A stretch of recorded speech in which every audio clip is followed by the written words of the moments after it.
Hi guys, welcome back to my channel. If you're new here, my name is Susie. I release lifestyle content, fitness content, some Japanese language, Korean cooking content, and I got my dog Jojo. So if that interests you, make sure you subscribe and you turn on that notification bell button so you don't miss another video from us. Period.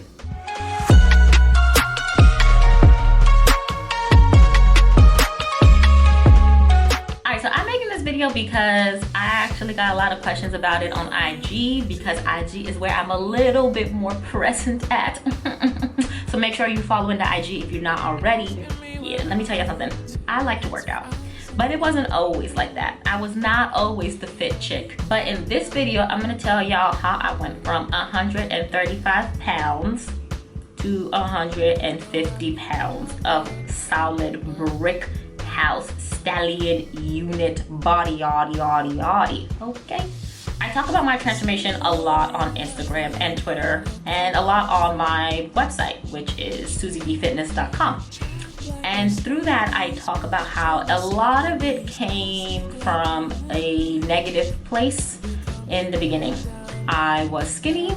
Well, I was smaller than I was coming back from Asia. For those of you who've been with me for a while, y'all remember I was in Japan and Korea, and I just didn't have the right sense of what healthy looked like.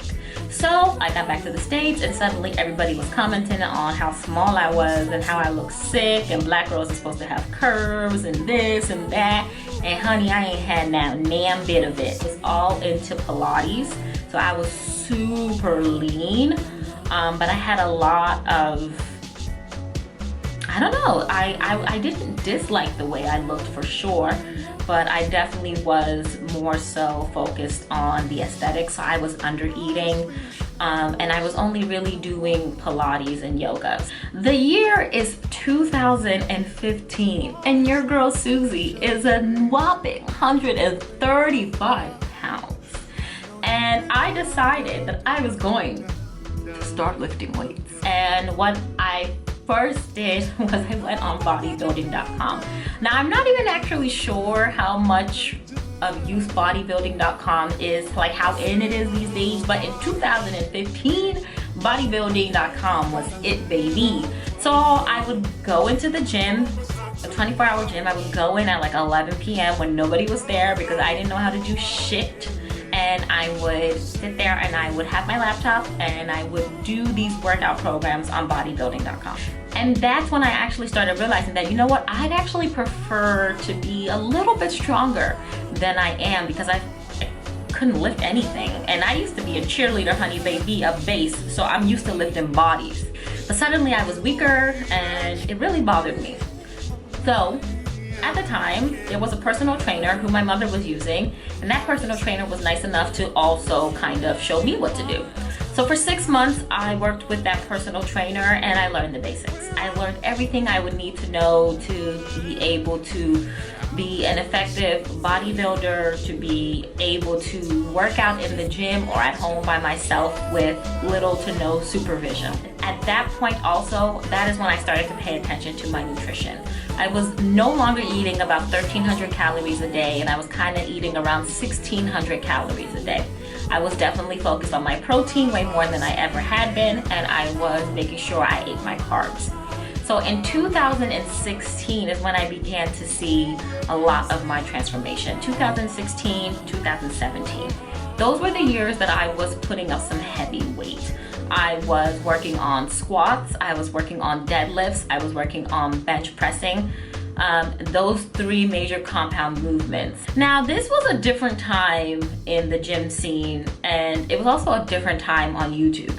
There were not that many girls into fitness publicly on YouTube. But I'm gonna be real with y'all, I never saw black girls. I never saw black girls in the gym. I never saw black girls on YouTube, and it kind of made me super self-conscious because I realized that there's no representation here.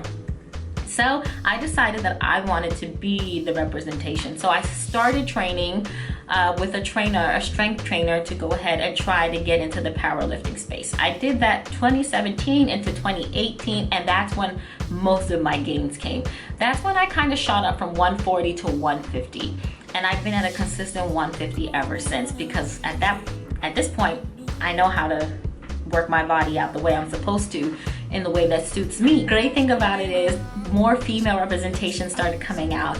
I think Instagram had a large part to do with that, and now fast forward to 2021, you see people of all different backgrounds working out, especially females, and it makes me feel so good to see us in the gym, to see us working out, to see us putting our health first. I love it. I'm telling you all about the workout part, but what's the most important part of this actually is my relationship with food.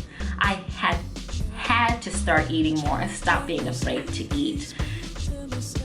At the time that I put on the most weight, I was eating around 2,200 to 2,400 calories, and I was really on my nutrition shit. And at that point, I put on 10 pounds of muscle. And that is where I would say things kind of switched for me, and I was no longer the skinny mini, but I've always I became the thicker girl who was strong. And I love that. I love being strong. It makes me feel so good. Let me know if you're interested in how to go about gaining weight safely. I made sure I focused on my relationship with food. I made sure that I was paying attention to macronutrients. I was weighing out my food, and I was tracking consistently for a year, maybe 18 months. After that, I decided to get into flexible dieting because I wanted to have a relationship with food and fitness that I could sustain for the long run. And by this point, we're talking about year 4.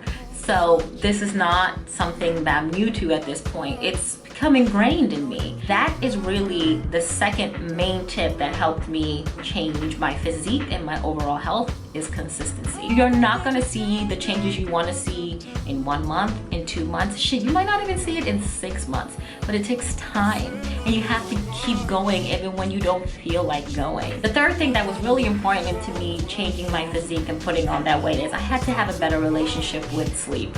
Now, I don't really feel like people talk about this too much, but it's not cute to not sleep. I don't know when we became so focused on, oh, team no sleep. No, honey, you need 7 to 8 hours of sleep for all that work to actually take place, for your body to heal and recover so that you can keep working out. And you need to be fueling your muscle with your food, right? Food is fuel. And you need to be sleeping. You're not gonna see those changes. You're gonna be cranky. You're gonna have potential injuries. You're gonna sit here and wonder why nothing takes effect. It's because you're not sleeping. You're not taking care of yourself. You're not doing what you're supposed to do. I changed my bedroom. That's how committed to the game I was. I made sure I had a space that when I did decide to lay my head down, it was going to be quality sleep. Those 3 things changed the game for me. Lifting weights, eating well, paying attention to my food, and sleeping.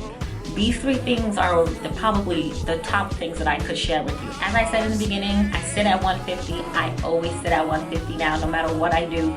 I might fluctuate between 145 and 150, but it's most of the time I'm sitting at a solid 150, and I feel good at this weight, and I have a good relationship with food at this weight, and I feel strong and healthy, and that's the most important thing to feel when going on a fitness and health lifestyle journey. All right, so I hope this video helped you guys out when thinking about if you want to gain weight, or just motivating you to get up and be active. As I mentioned before, I do offer online coaching, so if you're interested, please contact me at www.susiebfitness.com. If you want to join us on social media, I post my workouts there sometimes. I post the foods that I eat, post the supplements that I take, and all of that good stuff. I'm also on Twitch at FitbeautySusie. Your girl streams games and fitness over there, and in real life conversations. So come talk to me over there sometime too. And I will see you all in the next video. Thank you so much for watching. Ja matane. Bye bye, minasan.